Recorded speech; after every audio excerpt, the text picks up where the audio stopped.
Time. Great. Hello and welcome to the second episode of the How to Be Cheeky Visual podcast. My name's G.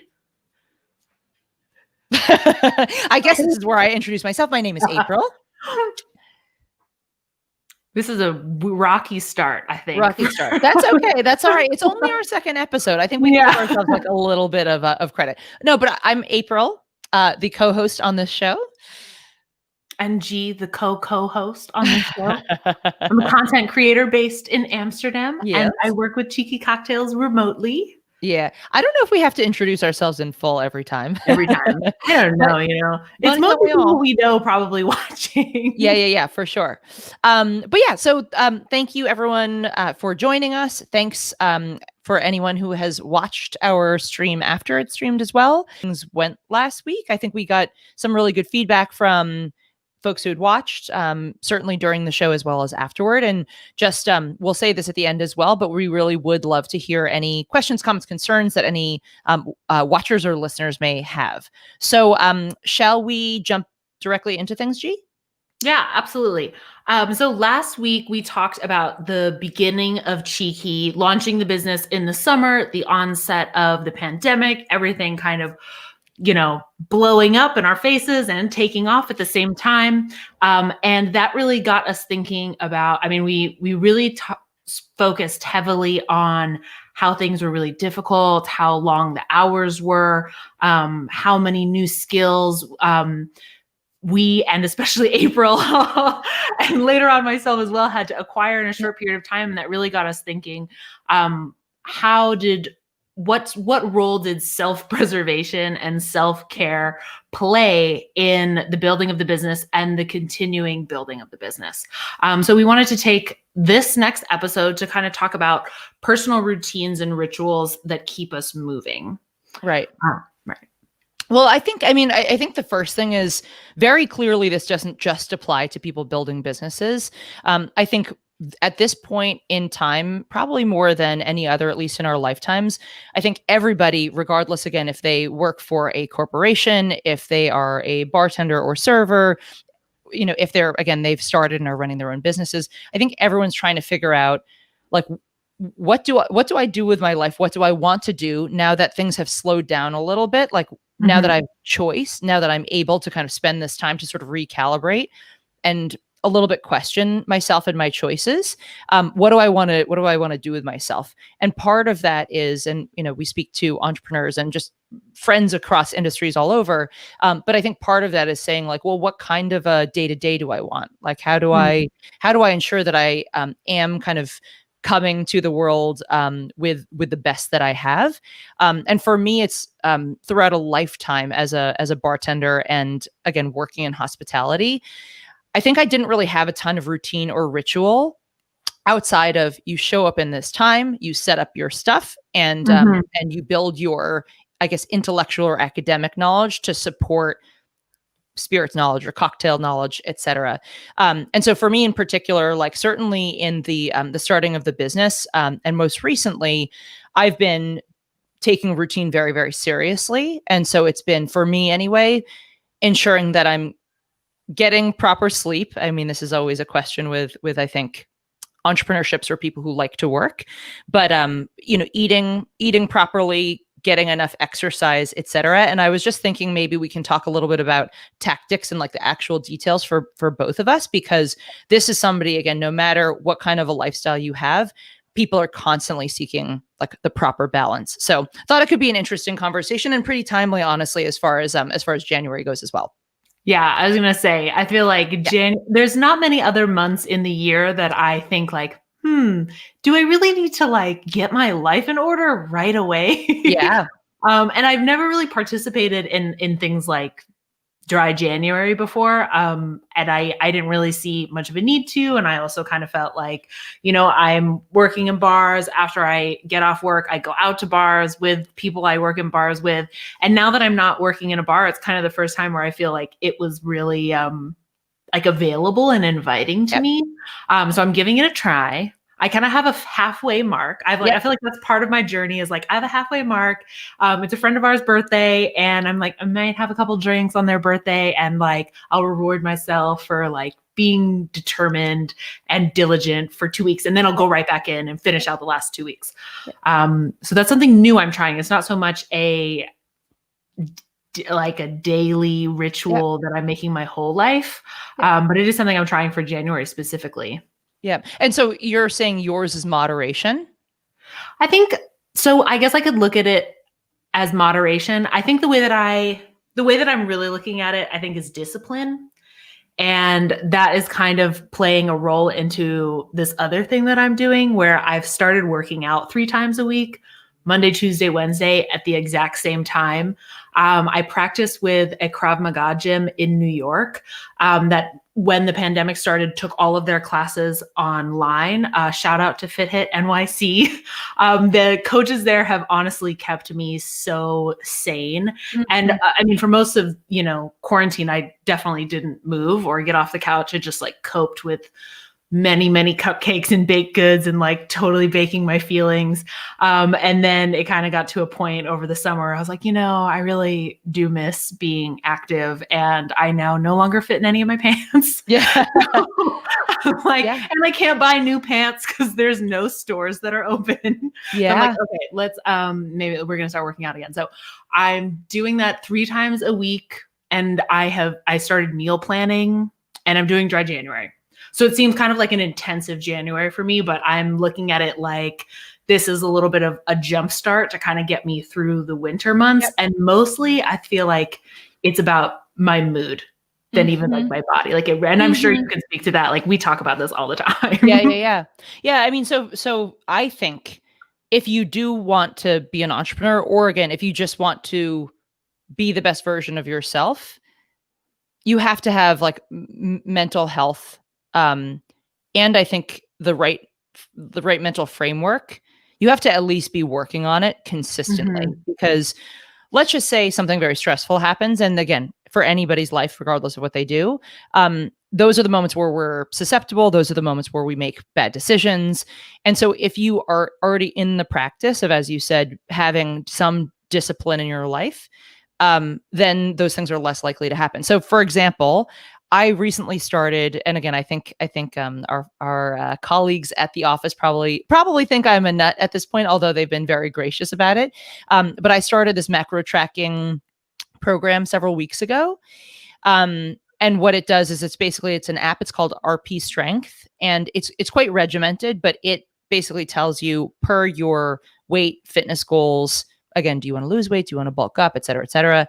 And per sort of the timeline that you set forth in the app, what macros you would be eating every single meal. So again, this is going to be very extreme for some people, but so it's basically saying like you are allowed this amount of carbs, this amount of protein, this amount of fat, et cetera, per meal throughout the course of the day. It definitely takes some finessing, but I feel like I've always been really fit, meaning like I've always done a lot of fitness stuff. Like I'm always exercising, but I think I've really struggled with feeling good about my fitness level because the diet is always like, just all over the place.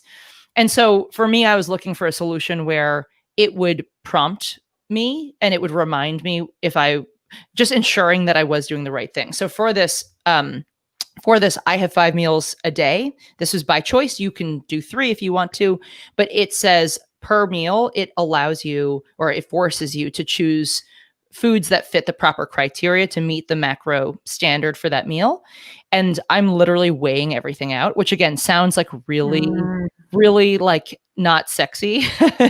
And there's an element of really not being like such a pleasure to plan this out. But I can tell you again, my mood has been much more level. I am much more consistent on exactly when I get up. Like if I don't have an alarm, I still get up at the exact same time. It's been amazing, the changes that I've seen in like 2.5 weeks of doing it. So that to me was like the biggest, most obvious thing that I needed to resolve to get all of these other habits and disciplines into my life. And again, not for everyone, but it's felt like life-changing for me. So I would say that's my biggest one as of late. Yeah, I mean that it's really interesting here you talk about how practices or routine create other habits in your life, how you can like focus on one little thing and that can start to create regulation in your sleep or your mood. I think for me, that's a big part of being successful in business, in creativity, in any personal projects, is making sure that I am not hangry. No, The totally. points where I'm hangry, I lose it. I just lose it. I can't make a sentence. I can't focus. Yeah. Like I can't see what's in front of me. And yeah, I similarly eat like 5 to 6 meals a day. Yep. And they have to be gigantic, but they definitely have to be really nutrient dense Yep. to keep me like functioning across all levels. Totally. Yeah. And I think something else in terms of practice, well, as I mentioned, this does not sound fun at all, but I found that like the older I get, the more I would say passion and attachment I have for the things that are really difficult and take forever to see results for whatever reason. It just feels more fulfilling. But for me, it's like it is trusting in the process, and it's saying, okay, sure, maybe I don't look like a supermodel the next day, but I'm clearly like within a few days, I started seeing different like changes in my body. And again, momentum propagates other momentum in your life. And so it's amazing to me, since I started this and since I actually committed to doing this, all the other areas where like on a given day, I might normally leave some dishes in the sink. Knowing that I'm tightening all this up in all these other pieces of my life has enabled me to tighten up standards in other parts of my life as well. So I think it's just like freedom is in discipline. Discipline enables freedom personally. Well, hardcore. Whoa. Yeah. Straight up kung fu. That's awesome. Yeah, but also, and I wanted, I know that we're going to transition shortly into another sort of segment of the of the show, but I also want to just talk about like gratitude practice, which again, it may sound a little froofy to some people, but like I've had various practices around this over the years. I used to have, I still have it, but I haven't been using it in the same way. I have a gratitude jar where I'll write down little notes of like things I'm grateful for and with a date and drop it in there. And recently I started making time, not every single day, but multiple times a week, to sit with my little light therapy light and again, early in the morning, and then just write these things that I'm feeling grateful for, because it just, I think when you're mentally available to receive, to feel grateful and appreciative, the way you enter the world is just at a completely different level. So that's another thing that I've been doing recently that's just been really, really rewarding. I'm going to put on a longer comment, and I wanted to preface it because it'll take a second for us all to read it on screen. Oh.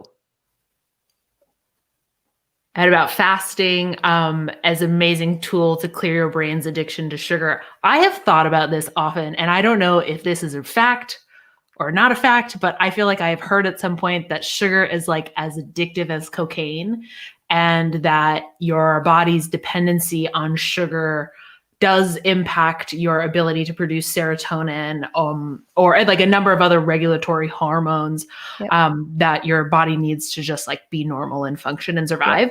And thinking about that, and to your point of light therapy and being grateful, I definitely see that maybe removing some things from my life versus the choice of being like, this is kind of the little evil I allow in my life because the joy it affords me is like worth it to me to not feel like this sense of longing. And for somebody who's like, I have a very emotional relationship to food and to eating, and I always have. And like, there've been times where I've really struggled with it. And as an adult, feeling like really in love with my love for food, and maybe seeing like that be in antagonism with needing to eat healthy.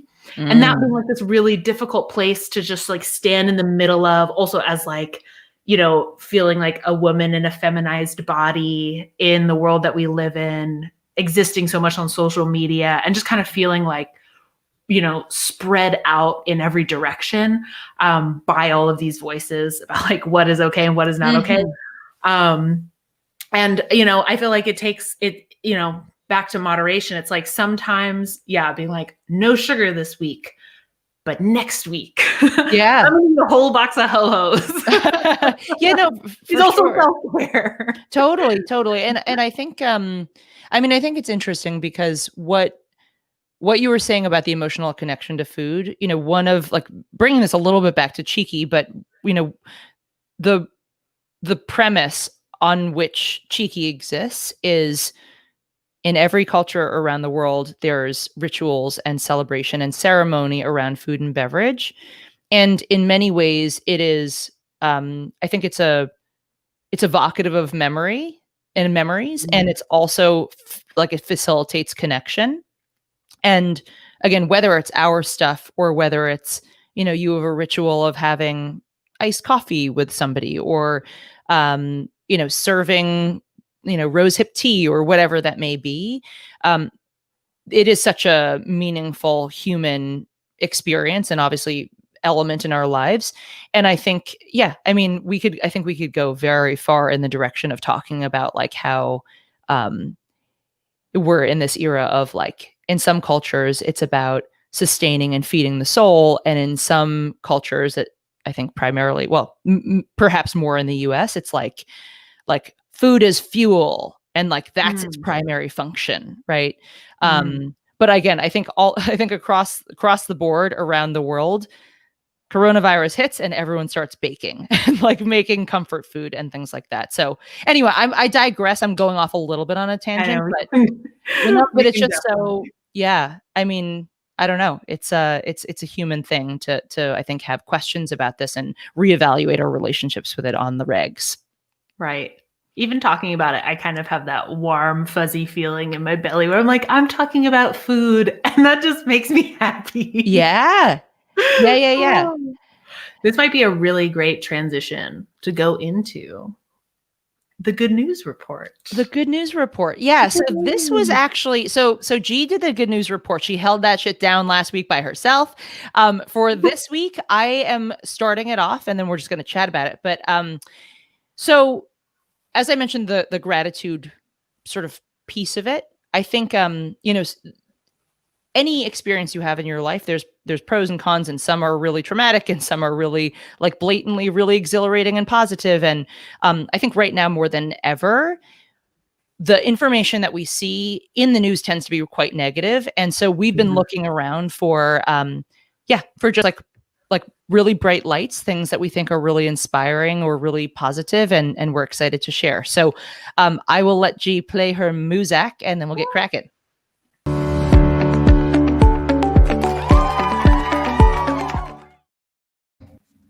All right.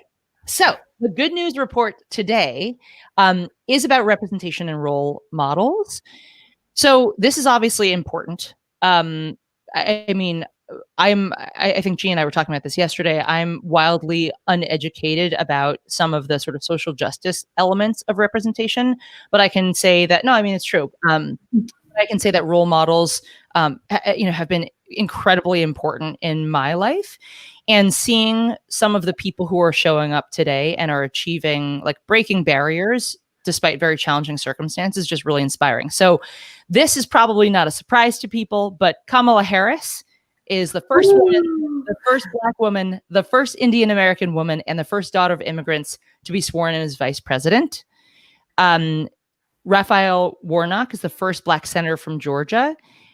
I personally think this is so important because if you just think about all the little kids who are going to see these people as examples of what they can become, and I mean, people who are freaking adults for that matter, just seeing an example of somebody who has done it for the first time ever in challenging circumstances, to me is so moving. When I was a kid playing sports, for example, we were so inspired as I thought I wanted to be a professional soccer player at one point. And this was the era of You didn't know that? I thought I shared that with you guys. But no, it was just seeing the we went to a bunch of women's World Cup games. I'm actually forgetting what year it was, but I think I was a high schooler or middle schooler. Um, but it was like some of the, like Brandy Chastain and some of the really, really iconic Mia Hamm. And that was such an inspiration for us as little kids. And just again, I don't think you need to see an example of something to know it's possible, but it certainly freaking helps. Absolutely. So that's the good news that I wanted to share. Do you want to add on to that? Oh, I mean, I'm thinking there's something that definitely feels like the world is a little bit safer when I see representation in positions of power, from Black, Indigenous, people of color, women, especially LGBTQ. Like, it, even though the world feels very unsafe at the moment, they're sharing this news. It does feel like the world is a tad bit safer. And I don't know if that is just kind of, me being like overly emotional, and I'm sure somebody could, give me some feedback on that. And I'm thinking of other instances, even in our industry, as bartenders or in the beverage space, where I have felt like the presence of women and people of color have made a bar feel safer. And that's as an employee, that is as a guest, in any instance, like, walking into walking into any space and feeling like there are a range of different people represented. And not only that, but the people represented in that space are also the people who live in that neighborhood, I think is really important. And the same goes for, people who are in politics or elected officials. The fact that they would represent the demographics of the places that they represent is so important. And not to flatten the comparison to like a bartender and being vice president of the United States, that's not what I'm trying to say. But just to tie it back into, we actually got a listener question about facing, what was the question? Maybe we'll transition to that later. I won't jump ahead. Okay. But it's bringing me to that thought. Yeah, sure. Well, so the listener question, and are we saying names? I think we can say names. Okay. All right. This person, I think it's cool. All right, we'll say first name. Lily had asked after the last episode, asked about the unique challenges of being women in the industry and challenges to building a business in a male-dominated industry. So that was a question, I think, about like our experience as women in a male-dominated industry. Do you want to go first, G? I've got a lot to say on the matter. I've got a lot to say on the matter. Okay. All right. I'll rein us in then. I'll start. Okay, Yeah. So I think, as I mentioned, like mindset for me is like such a big deal. And have I experienced discrimination? I'm sure I have. But the way that I like to, I think, understand events pertaining to me and navigate the world is I'm going to look for every opportunity to shine, to build something unique, to create value, regardless of, who the value is coming from. So, I know that I'm a woman. I know that I'm very privileged from, being born in the United States, having a safe home that I grew up with, et cetera, et cetera. But in my experience, I feel like I have been able to see the negative in a situation, see the positive in a situation, and say, you know what? Sure, maybe I'm the only woman doing this particular thing. Or, for example, when I was a brand ambassador for spirits companies, I was working for a large global spirits company, and in the United States, I was the only woman brand ambassador for their entire, like across their entire portfolio of brands. And I saw that as a really tremendous advantage. No, I thought it was a tremendous advantage because I had the opportunity to say what I wanted to say and deliver a message that I wanted to deliver, and hopefully make it a little bit easier for other women who are interested in comparable roles. So I obviously inequity exists in a lot of different ways. But again, I've always been like, okay, how can I spin this so it's to my advantage? And I think it seems to be working. Like I seem to, I feel like I'm able to take opportunities and I'm able to generate additional opportunities and just keep working, just keep working. Don't have all your eggs in one basket and just trying to, hustle all the time. Yeah. What about you? Well, I mean, I could go down a long rabbit hole of the bar world and being a woman in it, and I'm not going to. I'm not going to. And instead, I think to your point of showing up and thinking about like what unique value add and how can I spin every situation to my advantage. I definitely have found that finding spaces in any profession or any professional circle where I felt kinship has been like item number one. And so, I mean, I'm lucky that I'm fairly comfortable making new friends and approaching strangers. Yep. And that has been really helpful in making a little like a safe haven around me. And I've also found that working at Cheeky, I mean, we have a very feminine space. And that's not like, I don't think anybody did that on purpose. We're Right. only hiring women in the beginning, but I think that finding spaces where I felt like I shared identity and experiences with other people, and I felt like I could speak candidly and openly, has been one of my superpowers in any situation. Yeah. So how do you then cultivate community and like-minded community or like-minded individuals around you? How would you say? Smile. Yeah. Honestly, I think that's been like the first thing is to go into a space and like with a big smile and see who smiles back at you. Yeah. And I think that as a bartender working in service industry, you learn how to read smiles in a million different ways. And not all smiles are friendly and not all smiles are genuine. And we know that very well. You can like very practice in the dead-eyed smile. but because of that, I think I can really recognize a genuine smile from people, and cultivating that skill, I think is definitely the first step to cultivating community. Knowing when somebody is like looking at you with real, kind, genuine eyes and wants to connect with you. Right.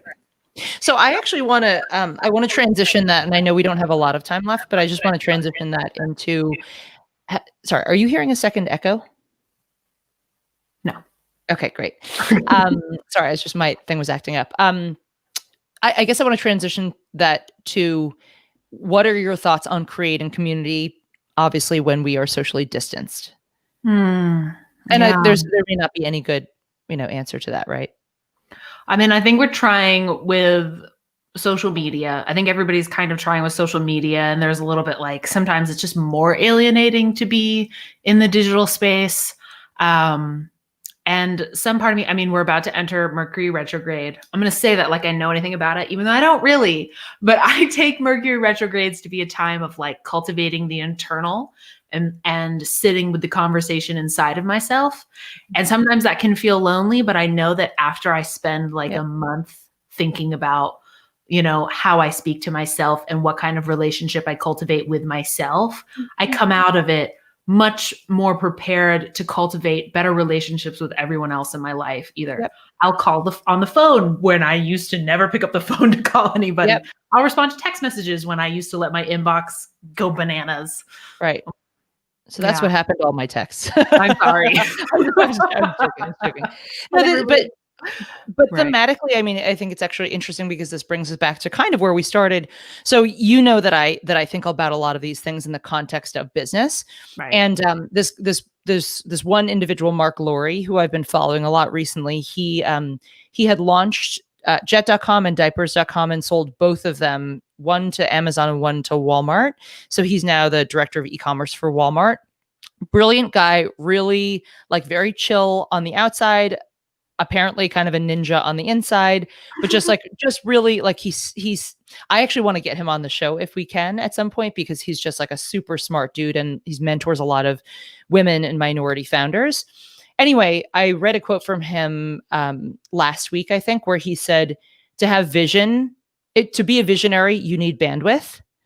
And I think that is so true. And it's when you think about, again, whomever is watching this and listening to this, in order to have that perspective on your life and to be able to relate to other people, you really need to have perspective on your relationship with yourself. And so this time of like reflection, and even though it's very uncomfortable for people sometimes to spend this time without the sort of external distraction, being able to spend this time and really think about yourself and make decisions that feel right will enable you in the long term to have better vision and better perspective. So I just thought that was like such a good, and again, this was not even a planned quote to mention here, but I just think it ties it all up, you know? Yeah, I think that is a really great place to wrap this up, honestly, on that note. But don't be so internal, everybody, that you don't tune into our show next Thursday at 2 p.m. Eastern Standard Time.